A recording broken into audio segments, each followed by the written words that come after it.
ॐ श्रीकृष्णचरणकमलेभ्यो नमः। श्रीमद्भगवद्भक्तेभ्यो नमः। गोस्वामी श्री नाभाजी कृत श्री भक्तमाल हम श्रवण कर रहे हैं। द्वितीय खंड। आज हम श्री सुखानंद जी का चरित्र श्रवण करेंगे। भक्तिदान भय हरन भुज सुखानंद पारस परस। सुख सागर की छाप राग गौरौरी रुचि न्यारी। पद रचना गुरु मंत्र मनो आगमन अनुहारी। निश दिन प्रेम प्रवाह द्रवत भूधर जो निर्झर। हरि गुण कथा गाद भाल राजत लीला भर। संत कंज शोषण विमल अति पीयूष सरसी सरस।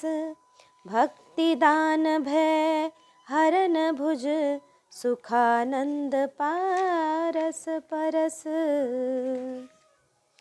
कि इसका भावार्थ, श्री सुखानंद जी का भुजा आश्रित जनों को भक्ति का दान देने वाली और संसार का भय हरने वाली थी, और इनका स्पर्श लोहवत विमुख दुष्ट जनों को स्वर्णवत साधु सदाचारी बनाने के लिए पारसमणि के समान था। ये अपने पदों में सुख सागर की छाप लगाते थे। राग रौरी में इनकी विलक्षण रुचि थी। इनके द्वारा रचे गए पद मानो गुरु मंत्र तुल्य होते थे तथा इनकी रचना शास्त्र सम्मत होती थी।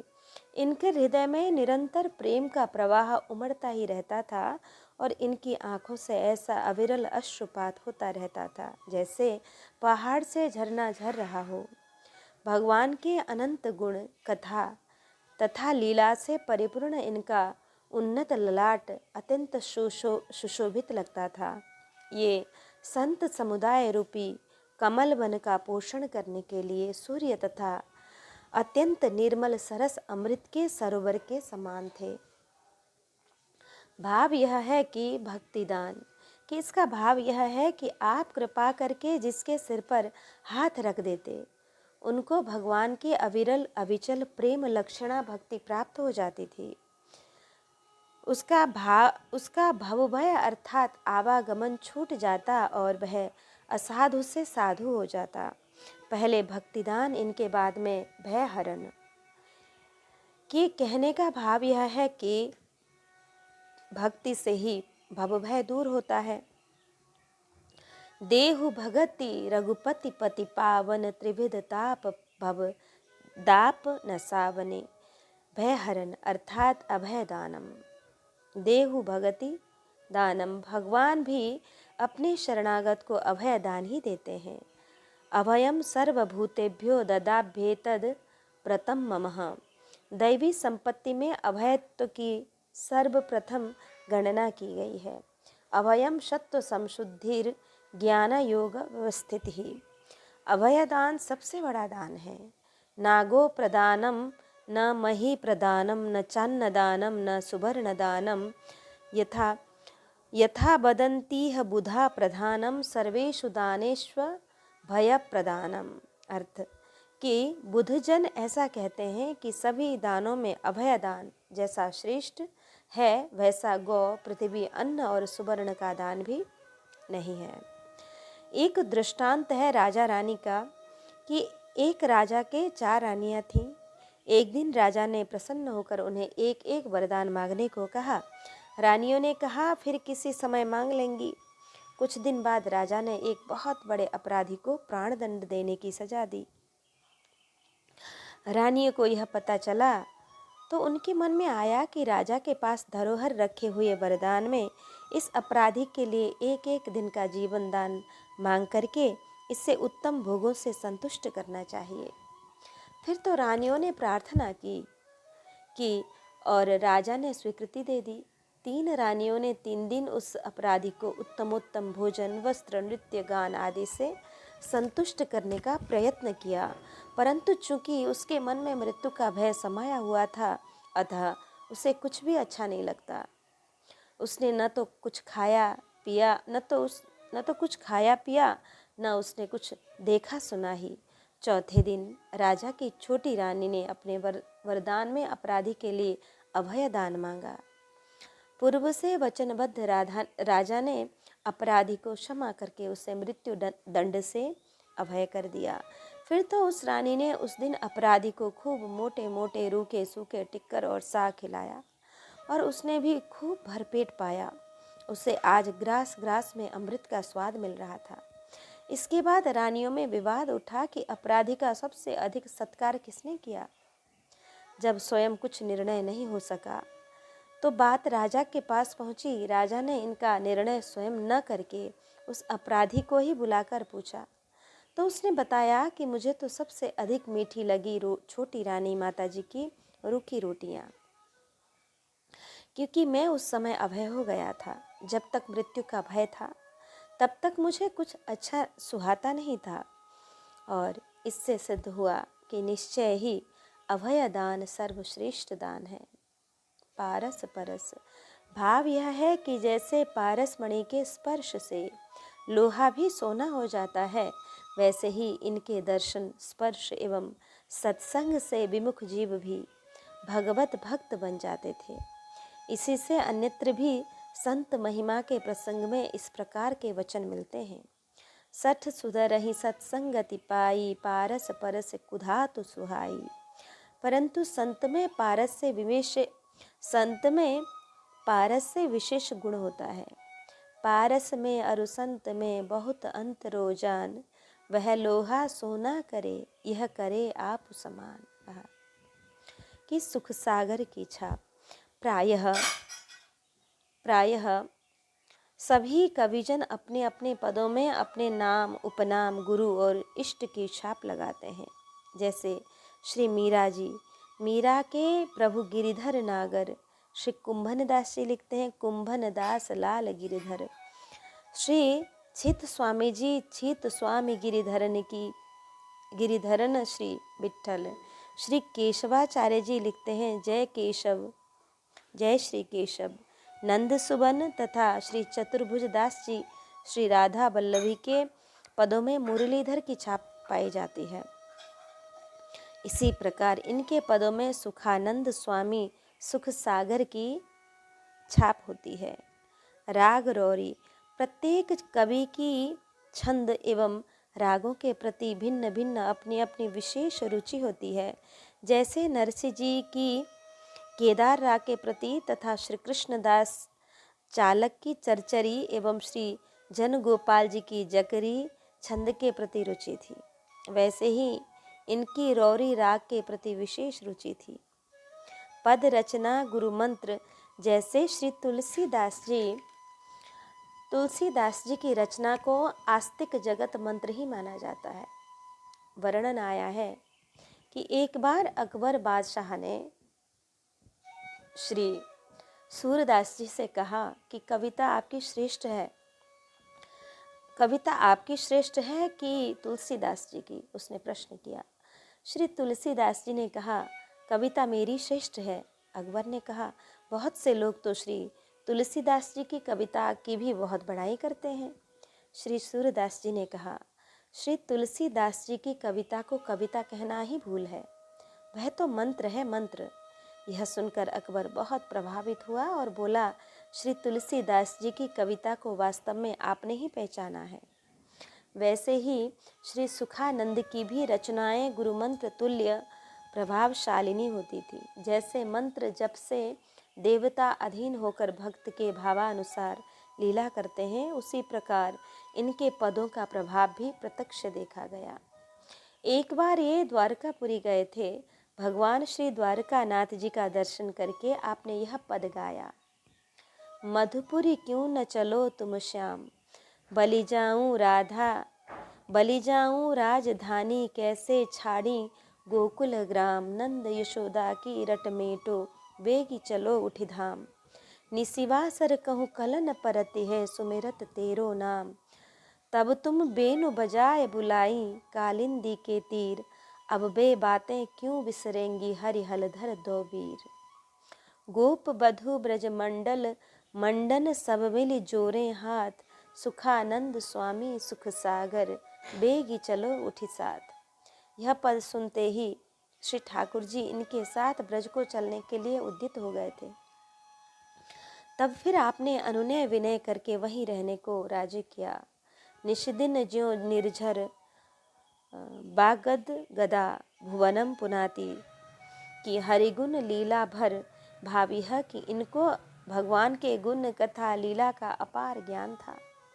लगता था कि भगवान के संपूर्ण चरित्र इनके मस्तिष्क में भरे पड़े हैं।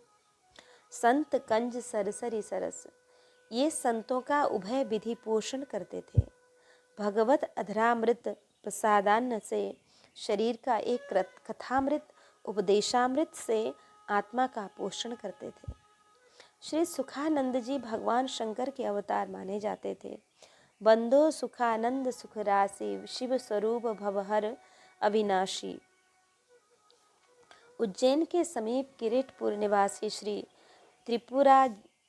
त्रिपुरारी भट्ट जी की धर्म पत्नी गोदावरी बाई जी के गर्भ से श्री जानकी नवमी वैशाख शुक्ल 9 को आपका प्रादुर्भाव हुआ। बचपन का नाम चंद्रहरि था। आप जन्म से अर्ध निमीलित नेत्र रहते थे। माता पिता ने इसे कोई नेत्र रोग समझकर अनेक प्रकार औषधि उपचार करवाए, परंतु कुछ भी हाथ नहीं लगा, कुछ भी लाभ नहीं हुआ। एक दिन गांव में आए हुए एक सिद्ध संत ने कहा कि यह रोगी नहीं है, योग है। यह कोई रोग नहीं है, यह तो योग है, चिंता मत करो। एक दिन माता आपको गोद में लेकर अपने घर के समीप के बगीचे में गई। उनकी किंचित असावधानी से ये घुटरुन वन चलकर एक वृक्ष की ओट में चले गए। जब माता को ध्यान आया तो उन्होंने बहुत खोजा, परंतु ये नहीं मिले। वह रोती हुई इनके पिताजी के पास जाकर कही। पिता ने कहा, देखा कि एक विशाल विषधर सर्प आपके सिर पर फन फैलाए बैठा है। उन्होंने हाथ जोड़कर प्रार्थना की तो सर्प अदृश्य हो गया। फिर इन्हें घर लाकर बड़ा उत्सव मनाया गया। घर के समीप ही भगवान का एक मंदिर था। वे नित्य प्रति माता के साथ भगवान की आरती का दर्शन करने जाते थे। माता आलस्य करती तो ये बलात् उनकी अंगुली पकड़कर मंदिर को चलने का अनुरोध करते थे।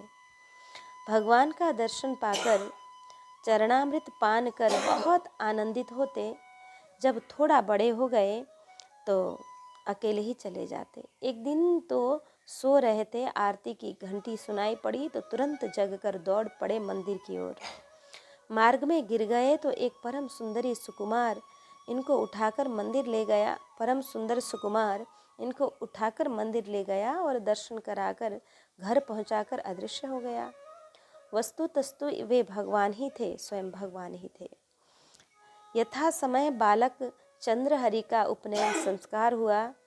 जब ये पाठशाला में पढ़ते तो श्री अध्यापक जी से प्रार्थना किए कि हमें तो वह अक्षर पढ़ाइए जो अक्षरातीत की प्राप्ति कराने वाला हो। इनके वचनों को सुनकर अध्यापक जी चकित हो गए और मन ही मन विचार किए कि यह तो कोई अवतारी बालक मालूम पड़ता है। अत्यंत अल्प काल में ही इन्होंने संपूर्ण श्रुति शास्त्रों का संयक ज्ञान प्राप्त किया। एक दिन एक ज्योतिषी ने इनका दर्शन कर इनके माता पिता से कहा कि आपका बालक बड़ा अलौकिक विभूति है, परंतु ध्यान रखना 18 साल तक इसे जल अथवा दर्पण में मुँह नहीं देखने देना, नहीं तो यह उसी क्षण विरक्त हो जाएगा। उसी दिन से इसके माता पिता इन्हें स्नानार्थ भी जलाशय के पास नहीं जाने देते थे। इनके सामने दर्पण नहीं उपस्थित करते। एक दिन इनके पिताजी श्री क्षिप्रा नदी में स्नान करने गए थे। घर पर केवल यही थे। उसी समय पंडित श्री रंगराज दीक्षित का एक दूत आकर इनसे वार्षिक कर मांगने लगा। जब इन्होंने कर के संबंध में जिज्ञासा की तो उसने बताया कि आपके पितामह पंडित रंगराज जी से शास्त्रार्थ में हार गए थे, अतः उन्हें श्री रंगराज जी को निश्चित धनराशि करके रूप में देनी पड़ती है। आपके पिताजी भी उस कर को हर साल भरते हैं, मैं वही लेने आया हूँ। तब उन्होंने दूत से पंडित श्री रंगराज जी को यह संदेश भिजवाया कि आज से चौथे दिन आकर मैं आपसे शास्त्रार्थ करूँगा और आपको परास्त करके इस कुप्रथा का अंत करूँगा। फिर निश्चित समय पर पहुंचकर श्री चंद्रहरि ने पंडित श्री रंगराज जी को हराकर सभी पंडितों का संकट दूर किया। जब इनके पिताजी ने यह शुभ समाचार सुना तो वे बड़े ही प्रसन्न हुए और इस उपलक्ष्य में उन्होंने बड़ा भारी उत्सव मनाया। संयोग की बात, उसी दिन चंद्रहरि ने जल में अपना मुख देख लिया। अतः तत्काल जगत से उदासीन होकर एकांत कोठरी में बैठकर भीतर से सांकर लगाकर भगवान का ध्यान करने लगे। माता पिता ने भोजन के लिए कहा तो इन्होंने इनकार कर दिया और उसी रात घर को छोड़कर ईश्वर आराधना के लिए निकल पड़े। प्रातः काल होने पर जब इनको कोठरी में नहीं देखे तो माता पिता की व्याकुलता का ठिकाना नहीं रहा। खोजने के लिए चारों ओर आदमी दौड़ाए गए। ये दिन भर चलने के उपरांत सायंकाल को एक अमराई में विश्राम करते हुए मिले। बहुत आग्रह अनुरोध करने पर भी जब नहीं लौटे तो इनके पिताजी ने अपने एक परम विश्वासी श्री पंचोली जी को इनके साथ कर दिया। मार्ग में माया की प्रेरणा से एक तरुण स्त्री द्वारा कुछ भोजन खिलाए जाने पर मन में कुछ विक्षेप हुआ, परंतु श्री पंचोली जी ने तुरंत भगवत चरणामृत पिला दिया, जिससे तुरंत ही पुनः स्वस्थ हो गया। फिर आगे बढ़े। एक रात को स्वप्न में एक सिद्ध मुनि का दिव्य उपदेश प्राप्त हुआ कि काशी जाओ। जब इन्होंने स्वप्न की बात श्री पंचोली जी से कही तो उन्होंने श्री स्वामी रामानंदाचार्य जी की चर्चा की। श्री आचार्य चरण की चर्चा सुनकर आपका मन श्री स्वामी जी के दर्शन के लिए ललक उठा। श्री गंगा जी के तीरे तीरे चलते हुए काशी आ रहे थे। मार्ग में ही काशी के एक सन्यासी श्री राम भारती जी से भेंट हुई। उन्होंने तेज पुंज मुखमंडल को देखकर परम अधिकारी जानकर इनको अष्टांग योग अभ्यास की प्रेरणा दी तथा अपने संग इनको अपने आश्रम पर लिवा लाए। वहाँ उन्होंने अल्पकाल में ही समस्त यौगिक क्रियाएं सिद्ध कर लीं। एक दिन महर्षि ऋचिक ने प्रातःकाल इनका दर्शन कर अविलंब श्री स्वामी रामानंदाचार्य जी की शरण ग्रहण करने को कहा। इन्होंने ऋषि का आदेश श्री राम भारती जी को सुनाया तो वे बड़े प्रसन्न हुए। दूसरे दिन प्रातः दोनों ही श्री स्वामी जी के चरणों में उपस्थित हुए। श्री स्वामी जी ने ब्राह्मण कुमार चंद्रहरि को कृपा करके विधिपूर्वक पंच संस्कार करके श्री राम मंत्र की दीक्षा दी और इनका नाम रखा सुखानंद जी। श्री राम भारती जी भी श्री स्वामी जी के द्वारा तत्व ज्ञान का उपदेश पाकर कृतार्थ हो गए। कुछ काल तक श्री स्वामी जी के चरणों की सेवा करते हुए काशी में ही रहकर भजन साधन करते रहे। फिर आचार्य चरण के आदेश से आप श्री चित्रकूट में श्री राम शैया नामक स्थान पर रहकर बहुत काल तक भजन किए। आपके दर्शन स्पर्श समागम से न जाने कितने विमुख जीव भगवत सम्मुख हो गए। कथा आई है कि एक भागवत विमुख वणिक था। उसके पास अपार धन था, परंतु वह धन का उपयोग भूलकर भी सत्कार्य में नहीं करता था। वह न तो कभी साधु ब्राह्मणों की सेवा करता था, न समाज व देश के हित का ही कोई कार्य करता, न अपने ही लोक परलोक के लिए कुछ करता। उसे परस्त्री गमन की अत्यंत कुत्सित कुटेव पड़ गई थी। बस उसी में सारा धन पानी की तरह बहाता रहता। कुछ संभ्रांत लोगों ने राजा से उसकी शिकायत की। राजा ने तत्काल सिपाहियों को भेजा और उसे पकड़ लाने के लिए कहा। जब यह समाचार उस वणिक को मिला तो वह डर कर श्री सुखानंद जी की शरण में गया और चरणों में पड़कर प्रार्थना करने लगा कि अब मैं भूल कर भी कुमार्ग पर नहीं चलूँगा। आप जैसे हो तैसे हमें राजदंड से बचा लीजिए। अब मैं सदा संतों की सेवा करूँगा और सत्कार्य में धन व्यय करूँगा तथा आपकी आज्ञा अनुसार सब कार्य करूँगा। उसका गिड़गिड़ाना सुनकर कोमल चित्त संत श्री सुखानंद जी को दया आ गई। आपने अपनी अभय दायिनी भुजा उसके सिर पर फेर कर उसे राज भय से मुक्त तो कर ही दिया, क्षण मात्र में सुदुर्लभा भक्ति भी प्रदान कर दी। भला पारस मणि का स्पर्श होने पर लोहे को सोना होने में क्या देर लगती है। इतने में राजदूत उस वणिक को खोजते हुए वहां आ गए। यद्यपि उन्होंने उन्हें बहुत मना किया कि अब इसे मत ले जाओ, अब यह सच्चे हृदय से साधु हो गया है, परंतु वे नहीं माने, उसे पकड़कर ले ही गए। राजा ने कठोर कारागार की सजा दी और रोज प्रातःकाल 4 बेंत मारने का हुक्म दे दिया। वणिक के दुख का पारावार नहीं रहा। वह अत्यंत चिंता करता हुआ नेत्र मूंद कर मन ही मन श्री गुरुजी के चरणों का ध्यान करने लगा, और जब उसने नेत्र खोले तो अपने को गुरुजी के पास पाया। श्री सद्गुरुदेव श्री स्वामी सुखानंद जी की कृपा और महिमा विचार कर गदगद हो गया। अब उसका भाव और भी शुद्ध एवं सुदृढ़ हो गया।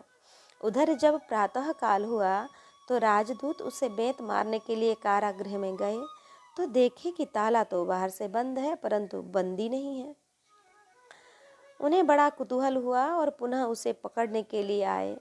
अब की बार भी श्री स्वामी जी ने उन लोगों को समझाया, परंतु वे नहीं माने। लेकिन हुआ क्या कि वणिक को लेकर अभी कुछ ही दूर गए थे कि श्री हनुमान जी ने प्रकट होकर राजदूतों को मार भगाया और वणिक को श्री सुखानंद जी के पास कर दिया। राजदूत बहुत देर तक मूर्छित पड़े रहे, फिर होश आने पर जाकर राजा से सब हाल बता दिए। आपकी इस महिमा को सुनते ही राजा सिंहासन छोड़कर नंगे पांव दौड़कर आया और चरणों में पड़कर अपराध के लिए क्षमा याचना की। श्री सुखानंद जी के चरण कमलों का स्पर्श करके एवं उपदेशामृत श्रवण कर राजा भी निहाल हो गया। एक बार आप एकांत वन में बैठकर बड़े ही अनुराग पूर्वक रौरी राग गा रहे थे। आपकी अमृत ध्वनि को सुनकर वन के समस्त मृग मुग्ध होकर सिमट कर वहां आ गए तथा प्रेम व्यूहल होने के कारण जैसे इनकी आंखों से गंगा जमुना की भांति अविरल अश्रु प्रवाह चल रहा था, उसी प्रकार मृगों की आंखों में भी सावन भादों की तरह बरस रही थी। इसी बीच एक राजकुमार शिकार खेलता हुआ वहीं आ गया और एकत्रित मृगों को देखकर उन्हें मारने का उपक्रम करने लगा। श्री सुखानंद जी ने उसे रोका, परंतु उसने परवाह नहीं की। फल यह हुआ कि वे सभी मृग सिंह बनकर उस राजकुमार पर झपटे। डर के मारे राजकुमार के हाथ से अस्त्र शस्त्र सब छूटकर भूमि पर गिर पड़े और स्वयं भी मूर्छित हो गया। जब मूर्छा दूर हुई तो उसने आपके चरणों में पड़कर क्षमा याचना किया और भक्ति का अलभ्य लाभ लेकर घर को गया। एक बार संतों की जमात लेकर विचर रहे थे सुखानंद जी।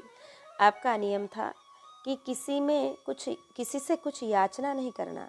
भगवत कृपा से अपने आप सब व्यवस्था हो जाया करती थी। एक गांव में जमात पहुंची। गांव के बाहर एक विशाल बट वृक्ष के नीचे संत विराज गए। भोजन का समय हो गया, परंतु गांव वालों की ओर से कुछ भी सीधा सामान नहीं आया। संतों को भूखा देखकर आपने सबको श्री हरिनाम आहार का परिवेशन किया, अर्थात अत्यंत सुमधुर स्वर में श्री भगवान नाम का संकीर्तन करना प्रारंभ किया। संग संग संत समाज भी आनंद विभोर होकर कीर्तन करने लगा।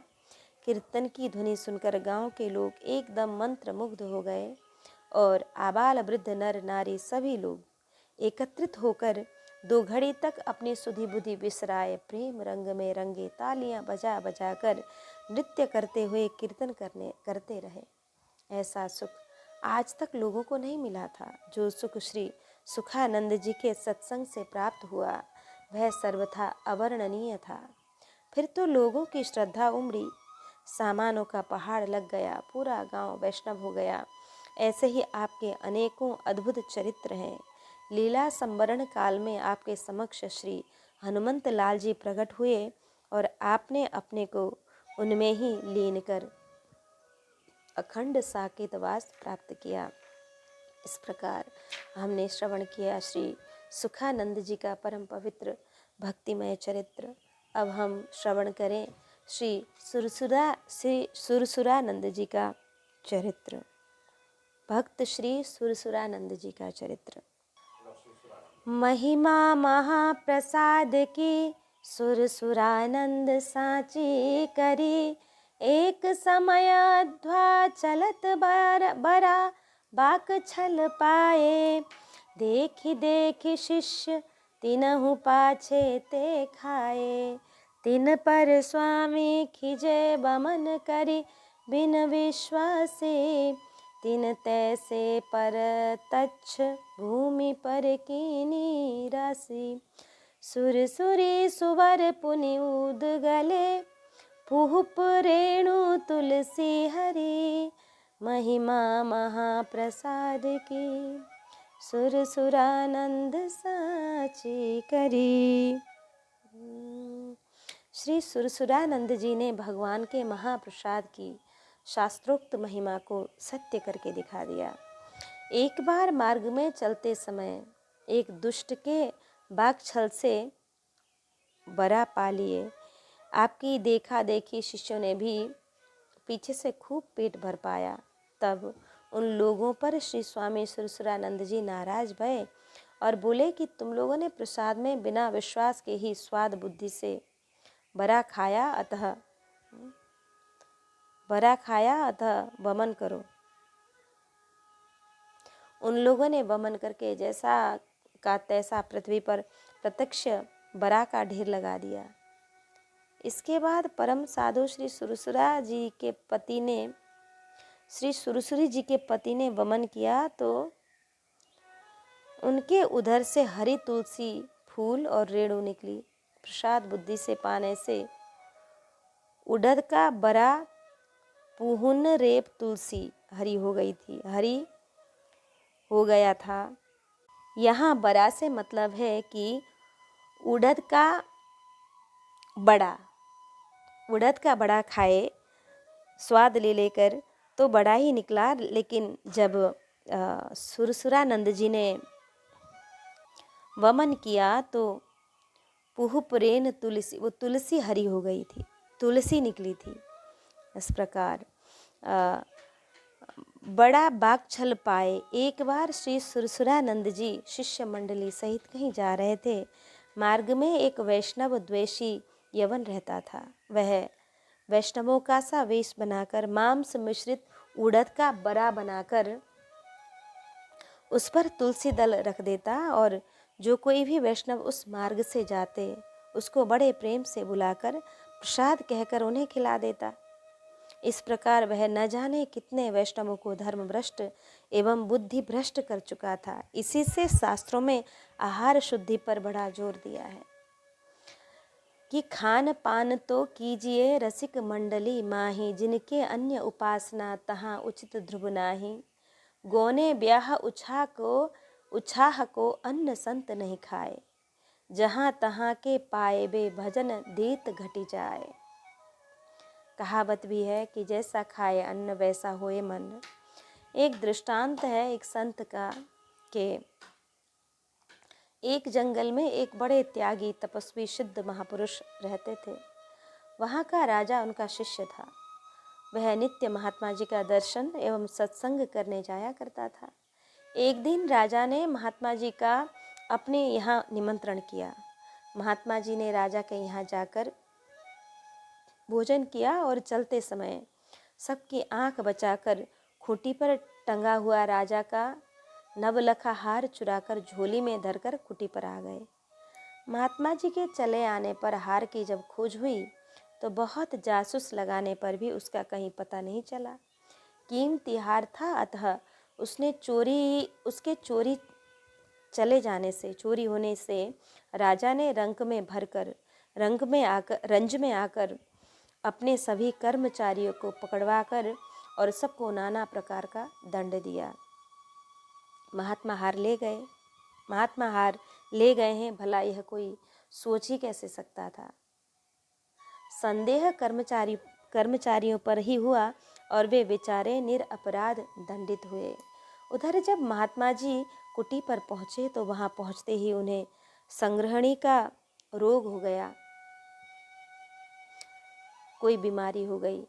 3 दिन तक लगातार दस्त होते रहे। जब दस्तों के द्वारा समस्त राज्य धान्य शरीर से बाहर निकल गया, उसका असर समाप्त हो गया, तो महात्मा जी की बुद्धि शुद्ध हो गई। फिर तो उन्हें अपने कर्म पर बड़ा पश्चाताप हुआ कि हाय, मेरे कारण कितने निरपराध लोग सजा पाए होंगे। फिर तो वे तुरंत लड़खड़ाते गिरते पड़ते हार लेकर दौड़े आए और उन्होंने राजा को हार देकर कर्मचारियों को बंधन से मुक्त कराया और अपना अपराध स्वीकार किया। किसी को विश्वास ही नहीं हो रहा था। बहुत से लोगों ने यह अनुमान किया कि चोर ने ही महात्मा जी को हार देकर अपने को बचाने की प्रार्थना की होगी, इसी से महात्मा जी ऐसा कह रहे हैं। परंतु महात्मा जी तो 100 सौगंध खाकर कह रहे थे कि हार मैंने चुराया था। साथ ही महात्मा जी ने यह भी कहा कि यह अन्न का दोष है, जिसने मेरी बुद्धि को भ्रष्ट कर दिया था। फिर पता लगाया गया कि अन्न कहाँ से आया था, तो पता चला कि एक चोर के यहाँ से जब्त किया गया था। चोर भी सुनार के यहाँ से चोरी करके ही लाया था। एक तो राजा का धन वैसे ही निषिद्ध है, उसमें भी चोर के घर से आया और उसमें भी सुनार के घर से चुराया हुआ था। निषेध की पराकाष्ठा को प्राप्त दूषित अन्न ने तपोधन ऋषि की मति भी मलिन कर दी थी। फिर अन्य की तो बात ही क्या है।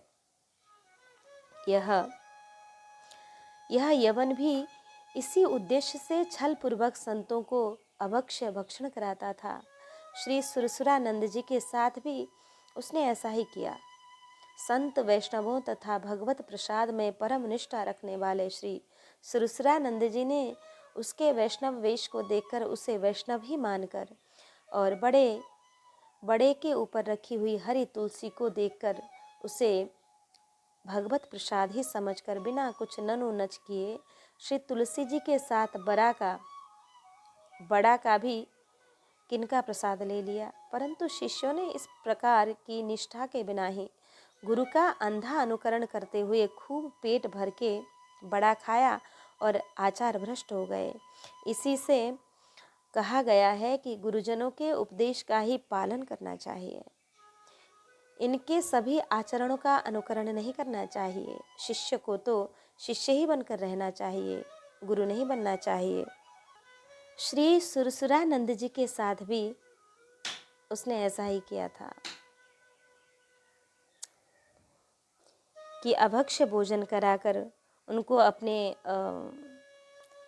पथ से भ्रष्ट करना चाहता था। लेकिन वो तो भक्त थे, वो जानते थे, उन्होंने नहीं पाया, लेकिन शिष्यगणों ने पा लिया, इसलिए उनकी बुद्धि भ्रष्ट हो गई। आगे एक दृष्टांत है एक गवार का कि एक घर के काम धंधे को लेकर खटपट होने पर एक गवार घर छोड़कर एक मठ पर गया और विरक्त बनने के लिए गया। वहाँ के साधुओं ने कहा कि यहाँ तो घर से भी अधिक काम करने पड़ते हैं।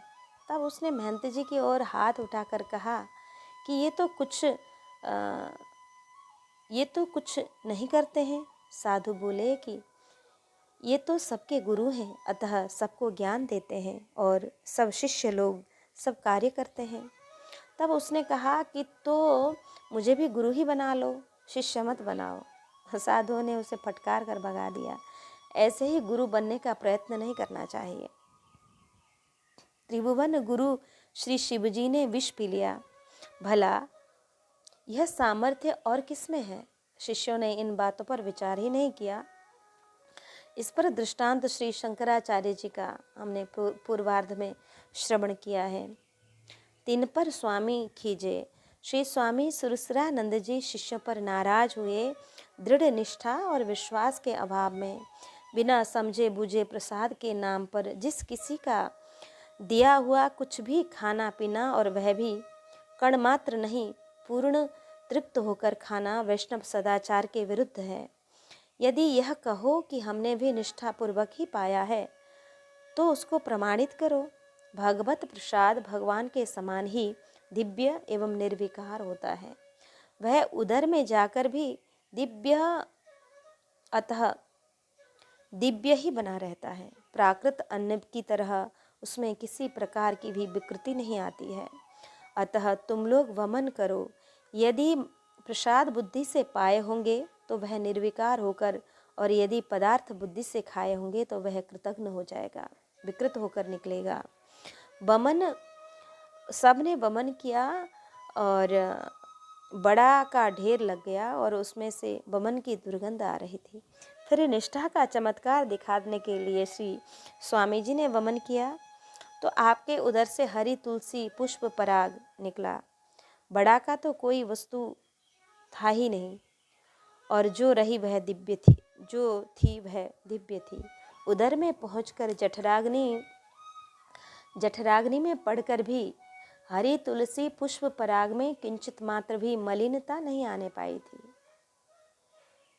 उससे दिव्य सुगंध निकल रही थी। अब शिष्यों की आंख खुली, अपनी भूल मालूम हुई, करनी पर पश्चाताप हुआ। सबके सब त्राही त्राही कहकर श्री गुरुदेव जी के चरणों में पड़ गए और अपनी शुद्धि के लिए प्रार्थना करने लगे।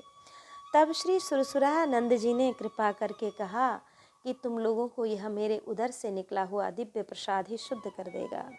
फिर तो सब ने बड़े आदर पूर्वक उस प्रसाद भूत पुष्प रेणु की दिव्य सुगंध को सूंघा और तुलसी दल पाया और शुद्धि का लाभ किया। श्री स्वामी सुरसुरानंद जी देवर्षि नारद के अवतार माने जाते हैं। बंदो मुनि नारद अवतारा, सुखद सुरसुरानंद उदारा।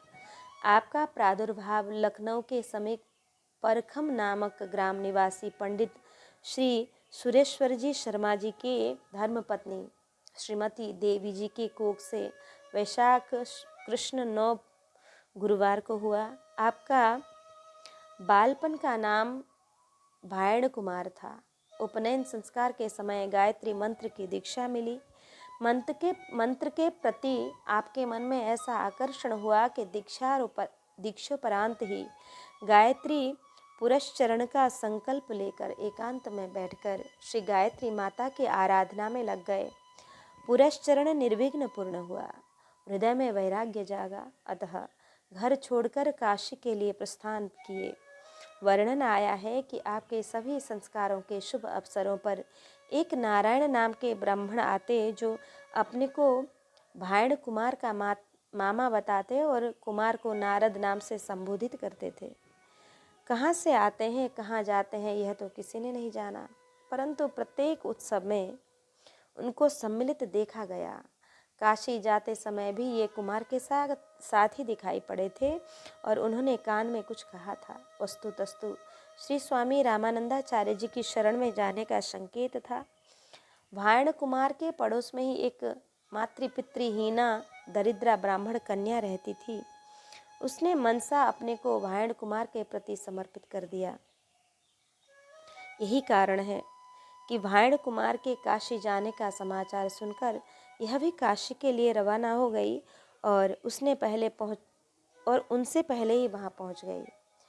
भायण कुमार ने काशी पहुंचकर श्री स्वामी रामानंदाचार्य जी के चरणों का दर्शन कर अपना परम सौभाग्य माना, अपना परिचय तथा अपना मनोभिष्ट निवेदन किया तथा समय समय पर आकर मार्गदर्शन कराने वाले नारायण ब्राह्मण का परिचय भी जानना चाहा।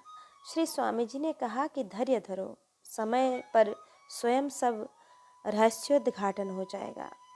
दूसरे दिन सत्संग के समय श्री रामानंदाचार्य जी ने शंख ध्वनि किया। उससे सुनकर ये मूर्छित हो गए। मूर्छावस्था में इनको अव्यक्त वाणी सुनाई पड़ी कि एक समय तुमने विवाह की इच्छा की थी, परंतु तुम्हारा हित विचार कर ही मैंने विवाह नहीं होने दिया, बल्कि और कोई भक्त इस चक्कर में न पड़ जाए इसलिए मैंने स्वयं ही उस माया रूपी विश्व मोहिनी को अंगीकार कर लिया था। तब तुमने क्षुभित होकर मुझे शाप दे डाला, जिसको चरितार्थ करने के लिए मैंने श्री रामावतार धारण किया। तुम्हारे मन का तीव्र क्षोभ शाप देने पर भी शांत नहीं हुआ था। तुमने रामावतार काल में भी उपालंब दिया था कि तब विवाह में चाहूं कि न प्रभु के ही कारण करे न दीन्हा। तब मैंने सब रहस्य खोलकर समझाया था कि अवगुण मूल सूल प्रद प्रमदा सब दुख खानी ताते कीन निवारण मुनि। मैं यह निज मैं यह जिय जानी, उसी का परिणाम यह तुम्हारा पुनर्जन्म है। और यद्यपि बाद में तुम्हारी विवाह की इच्छा समूल समाप्त हो गई थी, परंतु बहुत दिनों तक उसके संस्कार मन में बने रहे, अतः इस जन्म में तुम्हारी वह इच्छा भी पूर्ण हो जाएगी। तुम पतन का भय नहीं करना, तुम मेरे सदा सदा के शरणागत हो, अतः अल्प काल में ही सब कर्म भोग समाप्त करके पुनः तुम्हें पूर्व स्वरूप प्राप्त करा दूंगा। इतना सुनने के अनंतर श्री सुरसुरानंद जी पुनः स्वस्थ हो गए। इनके मस्तिष्क में दिव्य वाणी के भाव अभी गूंज ही रहे थे कि उसी समय ब्राह्मण कन्या सुरसुरी ने भी आकर श्री स्वामी जी के चरणों में प्रणाम किया और आपने उसे सौभाग्यवती भव ऐसा आशीर्वाद दिया। उसने परमार्थ की भिक्षा मांगी। तब श्री स्वामी श्री रामानंदाचार्य जी ने भायड़ कुमार और सुरसुरी दोनों को ही सविधि वैष्णवी दीक्षा दी। भायड़ कुमार का नाम रखा सुरसुरानंद जी और सुरसुरी जी का नाम पूर्ववत ही रहने दिया। दीक्षांत में दिव्य शंख ध्वनि की, जिसे श्रवण करके दोनों के अंतश्चक्षु खुल गए, अपने पूर्व स्वरूप का बोध हो गया, साधन साध्य संबंधी समस्त विवेक प्राप्त हो गया। पुनः श्री स्वामी जी ने दोनों को परस्पर परिणय सूत्र में संबंध होकर भजन करने का आदेश दिया। श्री स्वामी रामानंदाचार्य जी के पट्ट शिष्य श्री अनंतानंद जी ने एक भगवत प्रसादी श्री सुरसुरानंद जी के गले में डाल दिया। फिर दोनों श्री गुरु जी की आज्ञा और आशीर्वाद लेकर अपने जन्म स्थान को चले आए। इनके आगमन से माता पिता और गांव वालों को अपार हर्ष हुआ। लोगों ने वेद विधि से बड़ी धूमधाम से इनका विवाह उत्सव किया, परंतु ये भागवत दंपति तो भजन करने के लिए संबंध सूत्र में बंधे थे, अतः सबसे मिलजुल कर विदा लेकर वन को प्रस्थान किए। वर्णन आया है कि पूर्व श्री नारद रूप में काम इनसे हार गया था, अतः उसका बदला चुकाने के लिए उसने पुनः अपना प्रभाव फैलाया, परंतु भक्ति के सामने पुनः काम को लज्जित होना ही पड़ा।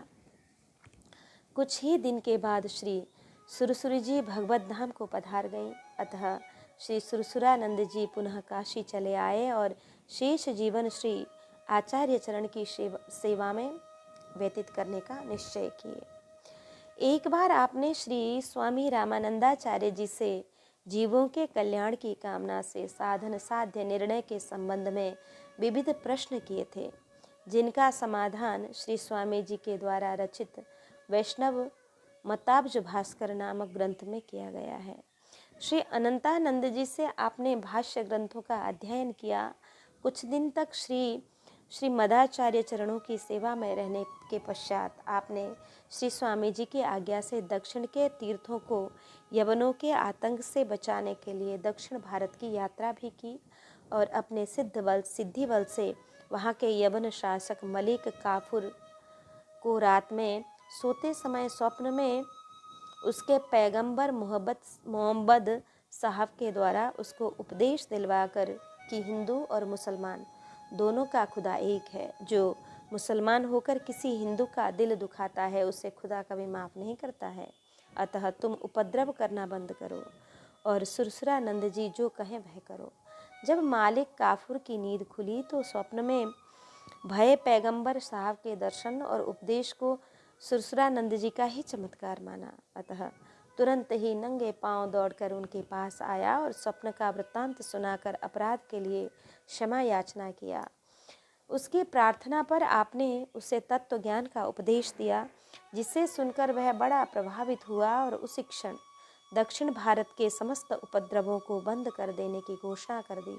इस प्रकार दक्षिण भारत में अमन चैन स्थापित कर आप अन्य जगहों पर जाकर लोगों का संकट दूर किए।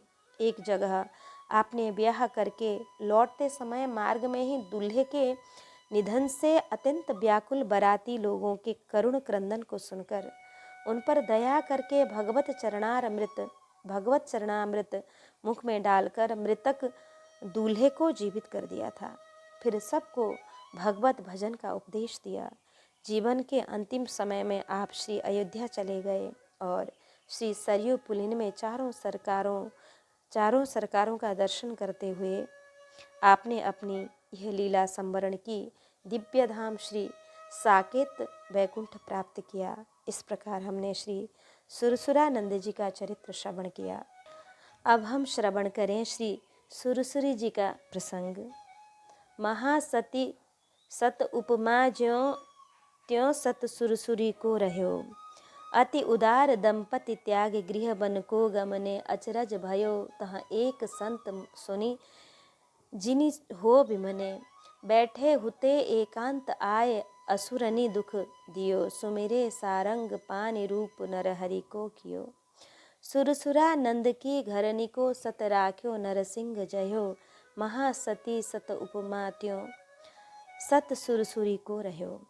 महासतियों के सतित्व के सदृश ही श्री सुरसुरी जी का पातिव्रत्य भी प्रभु कृपा से अक्षुण्य रहा।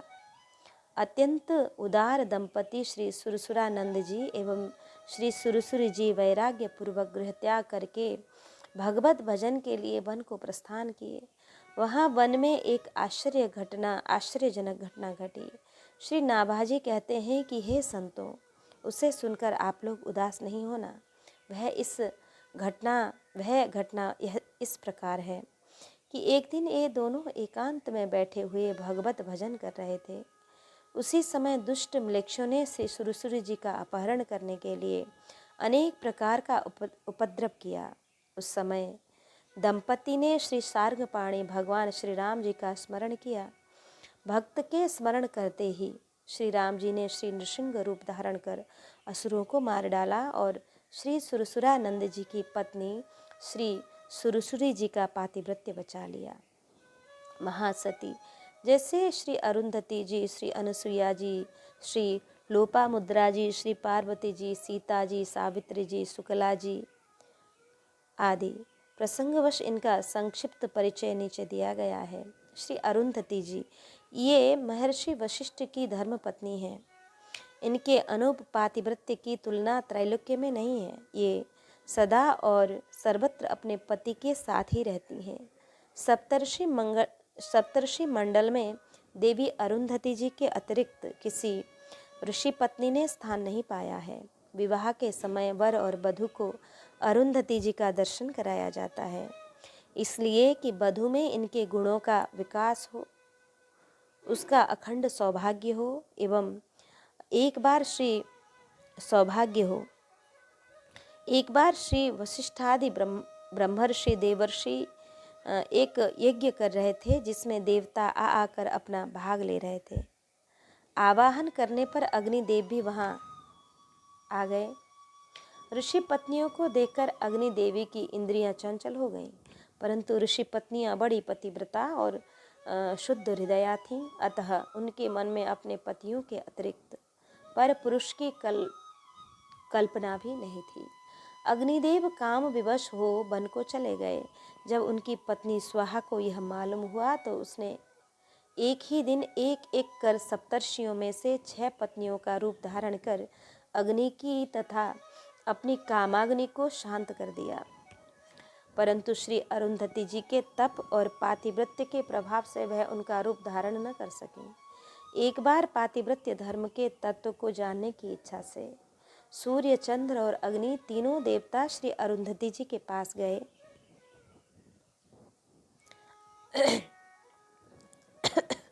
उस समय वे घड़े में जल लाने के लिए जा रही थी। देवताओं को देखकर श्री अरुंधति जी ने अपना घड़ा शुद्ध भूमि पर रखकर उनकी परिक्रमा और प्रणाम कर उनके आगमन का कारण पूछा। जब देवताओं ने अपना अभिष्ट बताया तो अरुंधति जी ने कहा कि आप लोग थोड़ी देर विराजिए, मैं अभी जल भरकर ले आती हूँ, फिर आप लोगों की जिज्ञासा का समाधान करती हूँ। तब देवताओं ने कहा कि हम लोग अपने प्रभाव से ही घड़ा भर देते हैं। फिर तीनों देवताओं ने अपनी सारी शक्ति लगाकर घड़े का 1/4 अर्थात कुल मिलाकर घड़े का 3 भाग भर पाया। एक भाग खाली ही रहा।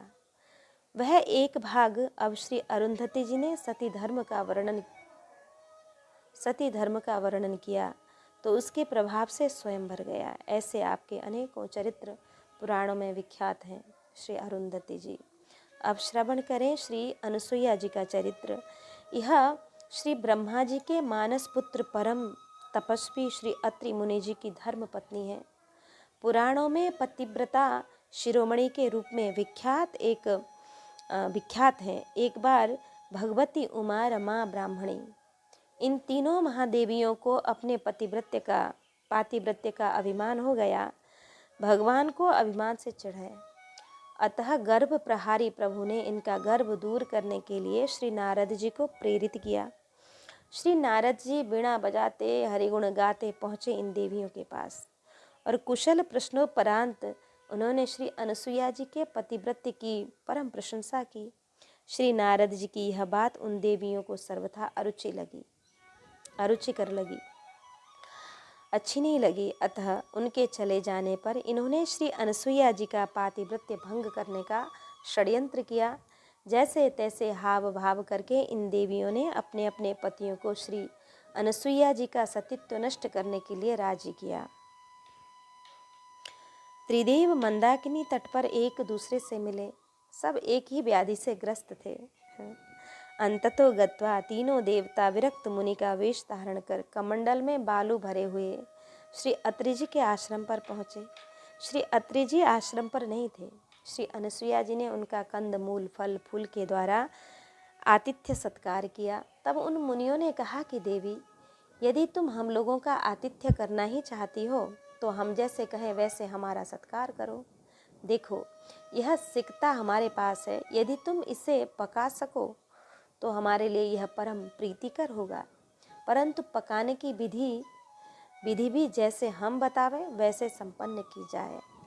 इस सिकता को अपनी अंजुलि में लो और बिना अग्नि तथा जल के इसे पकाओ। फिर नग्न होकर अपने हाथ से हमें खिलाओ। तब तो हम तुम्हारा आतिथ्य स्वीकार करेंगे, अन्यथा भूखे चले जाएंगे। मुनियों के ये वचन सुनकर श्री अनुसुईया जी बड़े विचार में पड़ गईं कि भला सिकता कैसे पकाया जा सकता है और उनमें भी अग्नि जल का संयोग न हो, फिर पाक कैसे होगा। फिर सबसे कठिन शर्त है नग्न होकर अपने हाथ से भोजन कराने की। यह कैसे हो सकेगा? और यदि यह सब नहीं करती हूँ तो अतिथि भूखे चले जाते हैं। फिर ये अतिथि भी कैसे अनोखे हैं। श्री अनुसुईया जी ने ध्यान धरकर देखा तो एक क्षण में सब रहस्य स्पष्ट हो गया। फिर तो उन्होंने अपने पतिव्रत्य का स्मरण कर मुनियों की सब बातें स्वीकार कर लीं और भगवान को साक्षी देकर बोले कि यदि मैं सच्ची पतिव्रता हूँ तो ये त्रिदेव 6 महीने के बालक बन जावें। पतिव्रता का इतना कहना था कि तत्काल त्रिदेव 6 महीने के बालक हो गए। श्री अनुसुईया जी ने उन्हें पालने में पौढ़ा दिया और पातिव्रत्य के बल से ही सिकता को अंजुलि में पक्व करके नग्न होकर अपने हाथ से खिलाया और अपना स्तनपान भी कराया। इतने में ही श्री अत्रि जी आ गए। पूछे, देवी ये कौन बालक हैं? उन्होंने कहा, देव यह आपके ही पुत्र हैं। फिर सब विवरण मुनि को बताया। मुनि आनंद में भर गए। उधर बहुत दिन होने पर भी जब त्रिदेव घर पर नहीं लौटे तो उनकी देवियां चिंतित हुईं। तीनों आपस में मिलकर विचार कर रही थीं कि इतने में ही श्री नारद जी आ गए। आज श्री नारद जी दूर से ही राम राम करके जाने लगे। तब देवियों ने बड़े आग्रह पूर्वक उन्हें बुलाकर अपने अपने पति का पता पूछा। श्री नारद जी ने मुस्कुराकर कहा कि अब आप लोग उनकी आशा छोड़ें। वे तो श्री अनुसुईया जी के यहाँ 6 महीने के बालक बनकर बिल्ली के बच्चे की तरह म्याऊं म्याऊं कर रहे हैं। अभी तो वे 15-20 वर्षों में बड़े होंगे, फिर माता उनका विवाह करेंगी। अब तो आप लोग भस्म रमाकर राम राम रटो। अब देवियों की आंखें खुली। वे श्री नारद जी से गिड़गिड़ाकर प्रार्थना करने लगीं कि जैसे हो तैसे हमारे पति हमें मिल जाएं। श्री नारद जी ने कहा, बस एक उपाय है। आप लोग उन सती शिरोमणि की शरण में जाएं। आप लोग जाएं और तभी आप सबका कल्याण संभव है। तब देवियां समस्त मान गुमान छोड़कर श्री श्री अनसुईया जी के आश्रम पर गईं और आंचल के छोर से चरण स्पर्श पूर्वक प्रणाम की। श्री अनसुईया जी ने पति प्रिया हो, सौभाग्यवती हो, ऐसा आशीर्वाद दिया। संयोग से उस दिन भी अत्रि जी कहीं बाहर से ही आए और इन देवियों को देखकर पूछे, ये कौन है? श्री अनसुईया जी ने कहा, ये आपकी पुत्र बधुएं हैं। अत्रि जी ने कहा, देवी तुम भी खूब कौतुक करती हो, अभी बालक 6 महीने के भी नहीं भये कि बधुएं भी मगा ली, और उसमें भी बालक 1-1 हाथ के और बहुएं 5-5 हाथ की। परस्पर की यह विनोद वार्ता सुनकर देवियां लज्जा के मारे गड़ गईं। फिर उन्होंने अनसुईया जी के चरण पकड़कर अपने अपने पति की याचना की। अनसुईया जी ने हंसकर कहा, ले जाओ, मैं कब मना करती हूँ, उठा लो गोदी में, ले जाओ घर।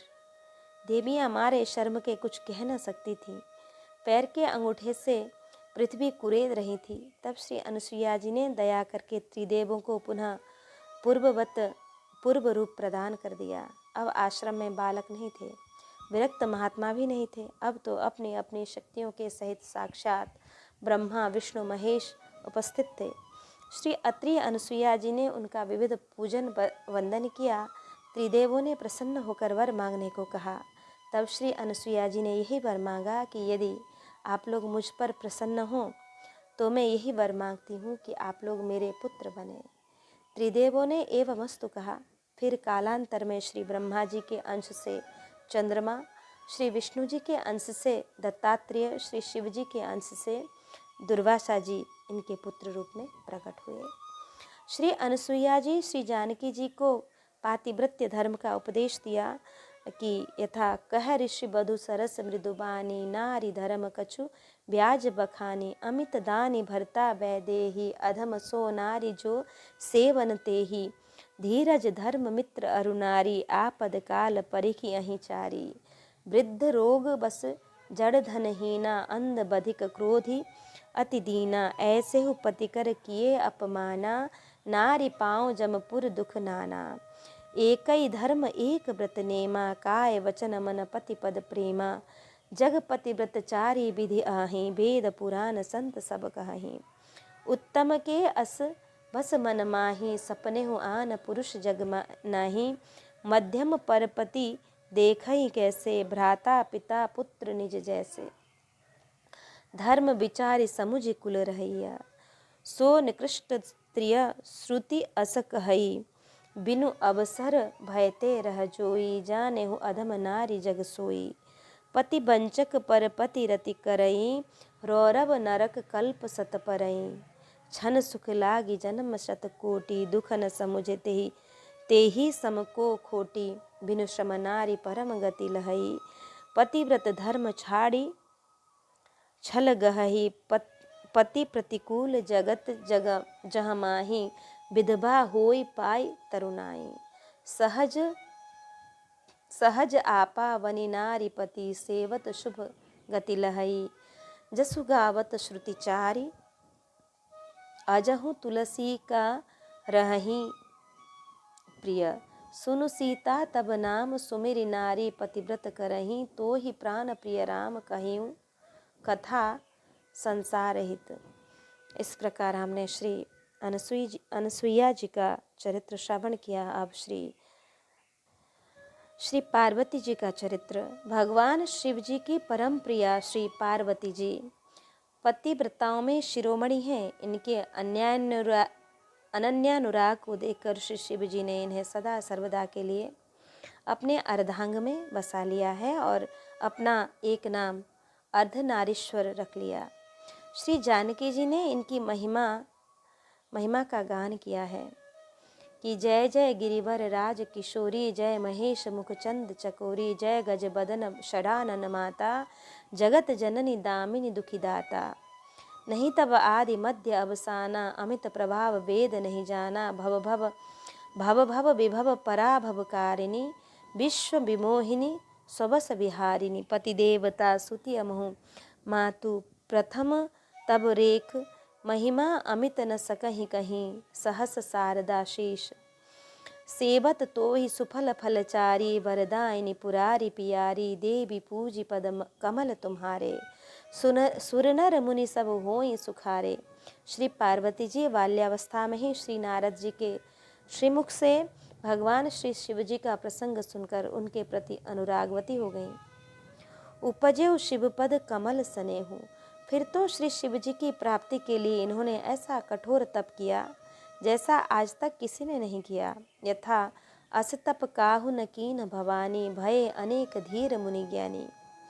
तप काल में श्री शिव जी के भेजे हुए सप्तर्षियों ने इनकी प्रेम परीक्षा के लिए श्री नारद जी एवं श्री शिव जी के प्रति बहुत से अविश्वास और अयोग्यता के वचन कहकर इनको तप से विचलित करना चाहा तथा विष्णु की बड़ाई करके इनको उधर आकृष्ट करना चाहा, परंतु श्री पार्वती जी ने इनके प्रत्युत्तर में जो कुछ कहा वह इनकी गुरुनिष्ठा एवं पतिव्रत्य निष्ठा का ज्वलंत उदाहरण है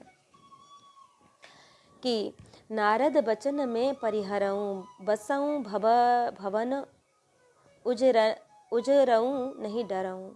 गुरु के वचन प्रतीति न जेहि, सपने हो सुगमन सुख सिद्धि तेहि। महादेव अवगुण भवन, विष्णु सकल गुण धाम। जेहि कर मन रम जाहि सन, तेहि सन काम। अब में जन्म संबुहित हारा, को गुण दूषण करे विचारा। जन्म कोटि लगी रगर हमारी, बरो शंभु न तू रहो कुंवारी। तजऊ न नारद कर उपदेशु, आप कहें सतबार महेशु। कि श्री पार्वती जी की इस अनन्य निष्ठा को देखकर श्री सप्तर्षियों को बड़ा ही सुख मिला और ये बारंबार भगवती के चरणों में प्रणाम कर सहर्ष विदा हुए। देख प्रेम बोले मुनि ज्ञानी, जय जय जगदम्बिके भवानी। तुम माया भगवान शिव सकल जगत पितुमात, नाई चरण सिर मुनि चले पुनि पुनि हर्षित गात। ऐसे ही मदन दहन के बाद भी श्री सप्तर्षि श्री पार्वती जी की प्रेम निष्ठा का दर्शन करने के लिए इनके समक्ष पुनः उपस्थित हुए और व्यंग करते हुए बोले कि कहा हमार न सुने हो तब नारद के उपदेश, अभभा झूठ तुम्हार प्रण जारेउ काम महेश। श्री पार्वती जी ने पुनः वैसा ही मुंहतोड़ जवाब दिया। सुनी बोली मुस्काई भवानी, उचित कहेउ मुनिवर विज्ञानी। तुम्हारे जान काम अब जारा, अब लगी शंभु रहेउ सभिकारा। हमरे जान सदा शिव जोगी, अज अनबद्ध अकाम अभोगी। जो में शिव सोए अस ज्ञानी, प्रीति समेत कर्म मम वानी। तो हमारपन सुनहु मुनीसा, करिहहि सत्य कृपा निधि ईशा। तुम जो कहा हर जारे उमारा, सोई अति बड़ा अविवेक तुम्हारा। तात अनल कर सहज सुभाऊ, हिमते ही निकट जाई नहीं काऊ। इस प्रकार हमने श्री सती जी का चरित्र श्रवण किया। अब श्री सती शिरोमणि श्री सीता जी का चरित्र हम श्रवण करें। जगत की समस्त पतिव्रताएं जिनका नाम स्मरण करके अपने असीधार व्रत पातिव्रत्य का ओर छोर निर्वाह करती हैं, उन जगत जननी श्री जानकी जी के अनन्य पतिव्रत्य का वर्णन कौन कर सकता है। श्रीमद राघवेंद्र आनंद कंद कौशल चंद्र श्री रामभद्र जी की परमानन्या श्री जानकी जी भी श्री पार्वती जी की तरह श्री नारद जी के वचनों का स्मरण करके पुष्प वाटिका में श्री राम जी के चरणों में आत्मसमर्पण कर देती है। सुमिर सिय नारद बचन, उपज प्रीति पुनीत। फिर श्री भवानी जी से अपने अभिष्ट सिद्धि का वरदान पाकर मुदित मन घर आती हैं। स्वयंवर में श्री राम जी ने शिव धनुष को तोड़ा और श्री जानकी जी ने मंगल मुहूर्त में श्री राम जी को जयमाला पहनाया। फिर वेद विधि से बड़े ही आनंदमय वातावरण में विवाहोत्सव संपन्न हुआ। श्री सीता जी की दैनिक दिनचर्या का वर्णन करते हुए श्री तुलसीदास जी कहते हैं कि पति अनुकूल सदा रह सीता, शोभा खान सुशील विनीता। जानती कृपा सिंधु प्रभुताई, सेवत चरण कमल मन लाई। जय जदपि गृह सेवक सेवकेनी, विपुल सदा सेवा विधि गुनी, निज निज कर गृह परिचर्चा करई, रामचंद्र आये सो अनुसरई। श्री जानकी जी की यह पुनीत रहनी सभी पतिव्रताओं के लिए परम आदर्श है। वन गमन के समय श्री जानकी जी ने जो कुछ कहा है उसे पातिव्रत्य धर्म की व्याख्या ही समझना चाहिए। प्राणनाथ करुणायतन, सुंदर सुखद सुजान, तुम बिनु रघुकुल कुमुद विधु, सुरपुर नरक समान, मातु पिता भगिनी प्रिय भाई, प्रिय परिवार सुहृद समुदाय, सासु ससुर गुरु सजन सहाय, सुत सुंदर सुशील सुखदाई। प्रभु वियोग लवलेश समाना, सब मिली होई न कृपा निधाना। पुनः गंगा तट पर श्री सुमंत्र जी के द्वारा श्री पिताजी का संदेश सुनकर जब श्री राम जी ने लौटने का अनुरोध किया तो पतिव्रता शिरोमणि श्री जानकी जी ने फिर जो कुछ कहा वह पतिव्रत्य धर्म का मर्म ही है। सुनि पति वचन कहती वैदेही, सुनहु प्राणपति परम सनेही, प्रभु करुणामय परम विवेकी, तनु तजी रहति छाह किमि छेकी, अधर सिंहासन आसन देई, ससुर एतादृश अवध निवासु, प्रिय परिवार मातु समसासु। श्रीमद् वाल्मीकि रामायण में वर्णन आया है कि जिस समय श्री जानकी जी ने राक्षसियों के द्वारा श्री हनुमान जी की पूंछ में आग लगाए जाने का समाचार सुना तो अपने परम लाडले श्री हनुमंत लाल जी की मंगल कामना करते हुए आपने कहा था, यद्यस्ति पतिशुश्रूषा, यद्यस्ति चरितम तपः, यदि वा त्वैक पत्नी त्वं शीतो भव हनुमतः, कि अग्निदेव यदि मैंने पति की सेवा की है और यदि मुझमें कुछ भी तपस्या तथा पातिव्रत्य का बल है तो तुम हनुमान जी के लिए शीतल हो जाओ। सचमुच श्री जानकी जी के इतना कहते ही अग्नि की प्रचंड ज्वाला बर्फ के समान शीतल हो गई। शिशिरस्येव संपातो लांगुलाग्रे प्रतिष्ठितः। श्री हनुमान जी को ऐसा अनुभव हुआ कि मेरी पूंछ के अग्रभाग में बर्फ का ढेर सा रख दिया गया है। ऐसे ही एक सती के प्रसंग में वर्णन आया है कि उसका पति उसकी जांग पर सिर रखकर सो रहा था। उसी समय उसका छोटा अबोध बालक घुटुरुवन चलकर अग्निकुंड की ओर बढ़ने लगा। वह अग्निकुंड में गिरने ही वाला था, परंतु पतिव्रता ने पति की निद्रा भंग कर पुत्र को बचाना उचित नहीं समझा, क्योंकि शास्त्र का आदेश है कि पतिव्रता को पुत्र से शतगुणित स्नेह पति में रखना चाहिए। अतः उसने पति की सुख निद्रा को भंग नहीं किया। उधर बालक अग्निकुंड में गिर ही गया, परंतु आश्चर्य, बालक के ऊपर तनिक भी आंच नहीं आई। पतिव्रता के शाप भय से अग्निदेव चंदन की कीच के समान शीतल हो गए। सुतम पतंतम प्रसमीक्ष पावके न बोधयामास पतिम पतिव्रता,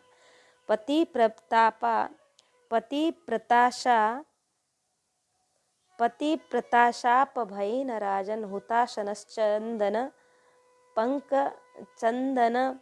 पंकशीतलः। रावण बधोपरांत आत्मशुद्धि की प्रामाणिकता के लिए अग्नि परीक्षा के लिए उद्यत श्री जानकी जी के लिए अग्निदेव का चंदन पंख होना भी उनकी पतिव्रत्य की महिमा को प्रकट करता है। पावक प्रबल देख वैदेही। श्री जानकी जी की पवित्रता को प्रमाणित करके श्री राम जी के कर कमलों में सौंपा। इस परीक्षा से श्री जानकी जी का पातिव्रत्य त्रिलोक में चमक उठा। इसी प्रकार श्री जानकी जी ने एक बार और अपने पातिव्रत्य की परीक्षा दी थी, जब श्री राम जी ने लोकापवाद के भय से इन्हें श्री लक्ष्मण जी के द्वारा श्री वाल्मीकि आश्रम में भिजवा दिया था। पुनः श्री राम जी के अश्वमेध यज्ञ के अवसर पर महर्षि वाल्मीकि जी श्री सीता जी एवं इनके जुड़वे पुत्रों को लेकर आए और स्वयं तो उन्होंने शपथ पूर्वक अनेक प्रकार से इनकी पातिव्रत्य निष्ठा की प्रशंसा ही की। पतिव्रता प्रमाणित की ही श्री जानकी जी ने भी शपथ पूर्वक कहा, यथा हम राघवादन्य मनसा पिनव चिंतये तथा में माधवी देवी विवरम दातुमर्हति मनसा कर्मणा वाचा यथा रामम समर्चये तथा में माधवी देवी विवरम दातुमर्हति। श्री रघुनाथ के सिवा यदि मैंने श्री रघुनाथ के सिवा दूसरे किसी पुरुष का स्पर्श तो दूर रहा, मन से भी चिंतन नहीं किया। यदि यह बात सत्य है तो भगवती पृथ्वी देवी मुझे अपनी गोद में स्थान दें। यदि मैं मन, वाणी और क्रिया द्वारा केवल श्री राम की ही आराधना करती हूँ तो भगवती पृथ्वी देवी मुझे अपनी गोद में स्थान दें। विदेह कुमारी श्री सीता जी के इतना कहते ही भूतल से एक अद्भुत दिव्य सिंहासन प्रकट हुआ। सिंहासन के साथ ही पृथ्वी की अधिष्ठात्री देवी दिव्य रूप से प्रकट हुई। उन्होंने मिथिलेश कुमारी को अपने दोनों भुजाओं से गोद में उठा लिया और उन्हें उस सिंहासन पर बिठा दिया। इस प्रकार सबके देखते देखते अपने नित्य धाम को प्रविष्ट हो गई। इस प्रकार हम देखते हैं कि श्री जगत जननी श्री जानकी जी का समस्त जीवन एवं समग्र आचरण पातिव्रत्य धर्म का परमोच्च आदर्श स्वरूप है। आपके संबंध में आपकी यह उक्ति अक्षरशः चरितार्थ है कि अनन्या राघवेणाहम भास्करेण यथा प्रभा। श्री सावित्री जी का चरित्र कि मद्र देश के परम धर्मात्मा राजा अश्वपति ने संतान की कामना से 18 वर्षों तक श्री सावित्री देवी की आराधना की। फलस्वरूप श्री सावित्री देवी ने प्रकट होकर दर्शन दिया और एक परम तेजस्वी कन्या होने का वरदान देकर अंतर्ध्यान हो गई। यथा समय राजा अश्वपति की एक कन्या हुई और विद्वान ब्राह्मणों ने उसका नाम सावित्री रखा, इसलिए कि वह श्री सावित्री के ही प्रसाद से प्रादुर्भाव हुई थी। शुक्ल पक्ष की चंद्रमा की भांति वह कन्या नित्य प्रति अपने वय के साथ रूप, लावण्यशील सद्गुणों से भी वृद्धि को प्राप्त करती हुई तरुणावस्था में पहुंच गई। इसके लोकोत्तर तेज को देखकर सब लोग उसे देवी मानते हैं और इसी प्रकार से किसी राजा या राजकुमार को उसका वर्ण करने का साहस नहीं होता। तब एक दिन सावित्री के पिता ने उससे कहा, बेटी, तेरे लोकोत्तर लावण्य को और तेज से धर्षित हो जाने के कारण कोई राजकुमार तुम्हें प्राप्त करने की इच्छा भी नहीं करते हैं और तुम विवाह के योग्य हो गई हो। अतः अब तुम अपने लिए स्वयं योग्य वर की खोज करो। इसके बाद यात्रा के लिए पिता के द्वारा सब प्रकार की सुव्यवस्था हो जाने पर श्री सावित्री जी पिता माता को प्रणाम कर वृद्ध मंत्रियों के संरक्षण में स्वर्ण रथ पर आरूढ़ होकर ऋषि मुनियों के आश्रमों का दर्शन करती हुई उन्हें दान मान से संतुष्ट करती हुई अपने अभिष्ट का अन्वेषण करने लगी। इसी ब्याज से वह भिन्न भिन्न तीर्थों और देशों में घूमती रहीं। एक दिन देवर्षि नारद राजा अश्वपति के यहाँ पहुँचे।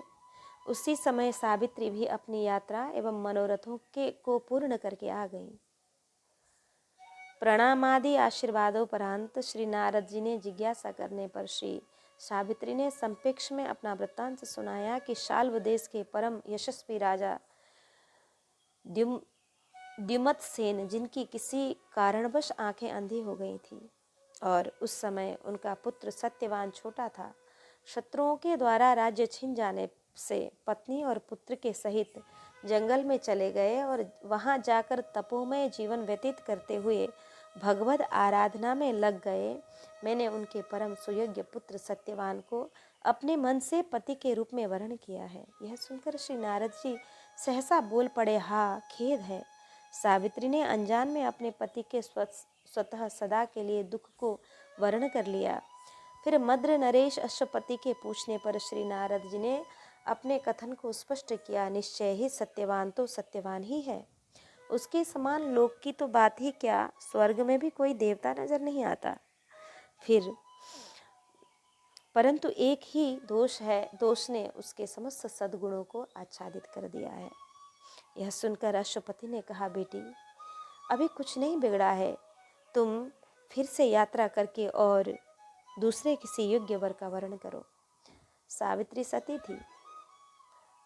उसने दृढ़ता के साथ उत्तर दिया, पिताजी, सत्यवान दीर्घायु हो अथवा अल्पायु, निर्गुण हो अथवा गुणवान, मैंने एक बार उन्हें अपना पति स्वीकार कर लिया, अब दूसरे पुरुष को मैं नहीं वर्ण कर सकती।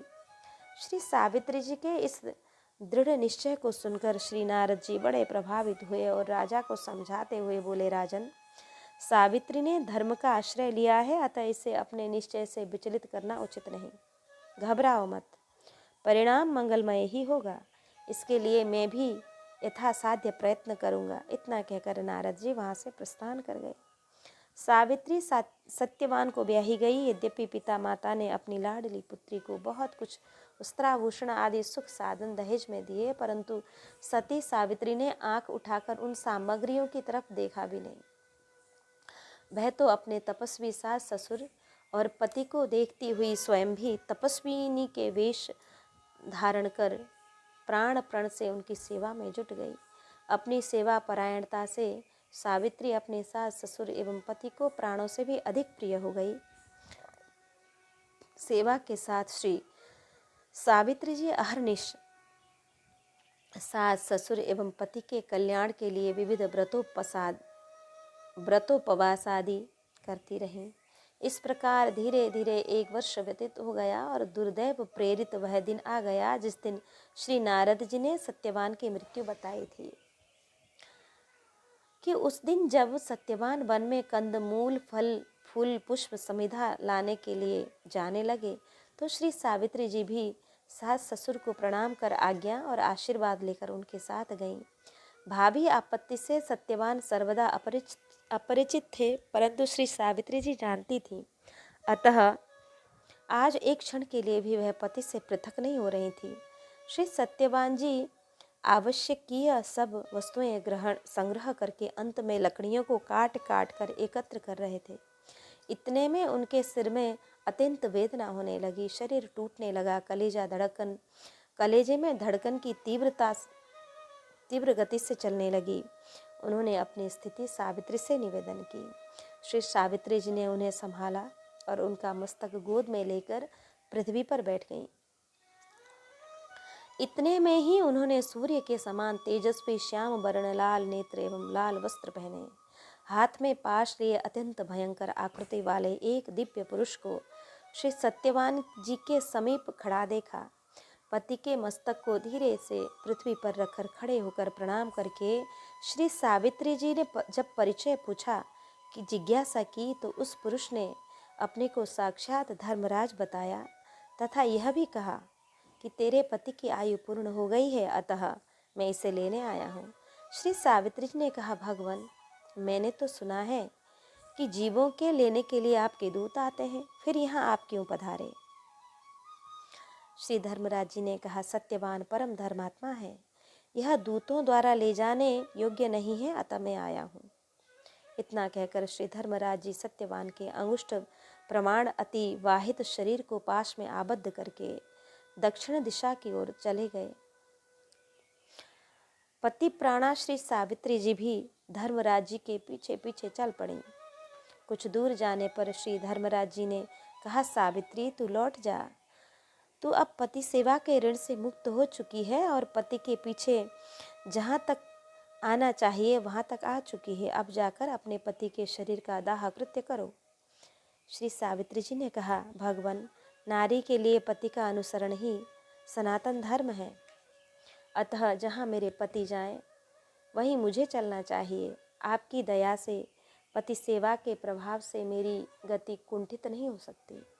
श्री सावित्री जी के इस धर्ममय वचन को सुनकर प्रसन्न होकर श्री धर्मराज जी ने सत्यवान के जीवन के अतिरिक्त कोई एक वर मांगने को कहा। तब इन्होंने कहा, देव, मेरे ससुर नेत्रहीन हैं, नेत्रों की ज्योति चली गई है, वे बलवान और तेजस्वी हो जाएं। श्री धर्मराज जी ने एवमुस्तु कहकर श्री सावित्री जी को लौट जाने को कहा, परंतु वह पुनः पति के गौरव एवं पतिव्रता के कर्तव्य का निरूपण करती हुई संग संग चली। तब श्री धर्मराज ने पुनः वर मांगने को कहा, ऐसे ही उन्होंने प्रसन्न होकर 5 वर दिए। दूसरे वर में श्री सावित्री जी ने अपने ससुर के खोए हुए राज्य की पुनः प्राप्ति मांगी। तीसरे वर में अपने पिता के लिए 100 अवसर पुत्रों की याचना की और चौथे वर में अपने लिए 100 अवसर पुत्र मांगे। 5वें वर में श्री सावित्री जी ने कहा, भगवान, आपने जो मुझे 100 अवसर पुत्रों का वरदान दिया है, उसकी सिद्धि पति के बिना कैसे संभव है? अतः अब तो आप इस वरदान में मुझे कृपा करके मेरे पति का जीवन ही प्रदान कीजिए। श्री धर्मराज जी प्रसन्न थे एवं वचनबद्ध भी थे। अतः उन्होंने सत्यवान को मृत्युपाश से मुक्त कर दिया और 400 वर्ष की नवीन आयु प्रदान की। इस प्रकार परम सती सावित्री ने अपने पति को मृत्यु के मुख से लौटाया। आज भी इनका यह दिव्य यश बड़े आदर के साथ गाया जाता है। स्त्रियों को सावित्री भव का आशीर्वाद दिया जाता है। ऐसे ही सती श्री सुरसुरी जी थी। आपके संबंध में श्री नाभाजी कहते हैं, अति उदार। भगवान के भक्त बड़े उदार होते हैं। राम भगत जगचारि प्रकारा, सुकृत चार्यु अनघ उदारा। भक्ति ज्ञान हरि कथा के दानी महा उदार, त्यागी गृह वन को गमने। इस संबंध में देखिए श्री सुरसुरानंद जी का चरित्र कि अचरज भय भक्त प्रहलाद का संकट दूर करने के लिए भगवान ने जैसे त्रेता में श्री नृसिंह रूप धारण कर हिरण्यकश्यप को मारा था, वैसे ही आज कलयुग में श्री सुरसुरी जी के सतीत्व की रक्षा के लिए श्री नृसिंह रूप धारण किया। यह आश्चर्य है। पुनः श्री नृसिंह रूप भी आश्चर्यमय है। नायम मृगो नापि नरो विचित्रमहो। यह न तो पशु ही है न तो मनुष्य ही है, यह तो कोई आश्चर्यमय विलक्षण प्राणी है। जिन हो बिमने कि भाव यह कि आगे असुरनी दुख दियो, यह सुनकर विमन होने का प्रसंग है। अतः पहले ही सावधान करते हैं कि आप लोग उदास नहीं होना। भगवान ने तत्काल रक्षा की है। असुरनी दुख दियो। श्री सुरसुरी जी के रूप पर मोहित होकर इन्हें निरी अबला जानकर संत और सती के प्रभाव से सर्वथा अनभिज्ञ दुष्ट यवनों ने इनका अपहरण करना चाहा। भक्त भयहारी भगवान ने गजेंद्र और द्रौपदी की तरह इनकी भी रक्षा की। पुनः पूर्व पिपाजी की परम साध्वी पत्नी श्री सीता सहचरी जी की भी भगवान ने कई बार रक्षा की थी। ऐसे ही पुराणों में एवं भक्त गाथाओं में बहुत सी सतियों का प्रसंग आता है, जिसकी लाज भगवान ने बचाई है। इससे सिद्ध होता है कि भगवान को पतिव्रताएं परम प्रिय होती हैं। तभी तो श्री अनुसुईया जी कहती हैं, जसु गावत श्रुतिचार अजहु तुलसी का हरहि प्रिय।